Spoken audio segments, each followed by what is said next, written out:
প্রচণ্ড গরমে বানিয়ে ফেলাম আম দিয়ে ফিরনি। তো হ্যালো এভরিওয়ান, কেমন আছো? আশা করছি ভালো আছো। আমি তো খুব ভালো আছি। তো চলো রেসিপিতে যাওয়া যাক। এখানে আমি বড় দুটো আম নিয়েছি গোবিন্দভোগ চাল, কিছুক্ষণ জলে ভিজিয়ে রেখেছি, নিয়েছি চিনি।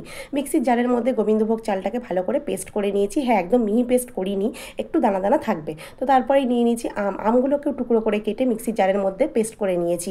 হ্যাঁ, আমের মধ্যে কিন্তু আঁশ থাকলে হবে না, তাহলে খেতে ভালো লাগবে না। তো তারপরে কড়াইয়ের মধ্যে দুধ জাল করতে বসিয়ে দিয়েছি। দুধটা ফুটে উঠলেই দিয়ে দিয়েছি চিনি দিয়েও অনেকক্ষণ জাল করে নিয়ে তারপরে দিয়ে দিয়েছি সেই গোবিন্দভোগ চালের পেস্টটা, দিয়ে অনবরত নাড়তে থাকতে হবে, নাহলে কিন্তু তলায় লেগে যেতে পারে। তো তারপরে দিয়ে দিয়েছি এলাচের গুঁড়ো দিয়েও অনেকক্ষণ নাড়াচাড়া করার পরে দিয়ে দিলাম আমের গোলাটা দিয়েও ভালো করে নাড়িয়ে নিয়ে আমার একটু দুধ পরে অ্যাড করতে হয়েছিল, কারণ এটা অনেকটা ঘন হয়ে গেছিলো। তো তারপরে ঠান্ডা করে ফ্রিজে ঢুকিয়ে দিয়েছিলাম। তারপরে এরকম গ্লাসের মধ্যে ঢেলে ঠান্ডা ঠান্ডা ওপর দিয়ে কাজু কিশমিশ পেস্তা ছড়িয়ে দিয়ে সার্ভ করেছিলাম। অসাধারণ লাগে খেতে। তোমরাও একবার ট্রাই করে অবশ্যই কিন্তু কমেন্ট করো।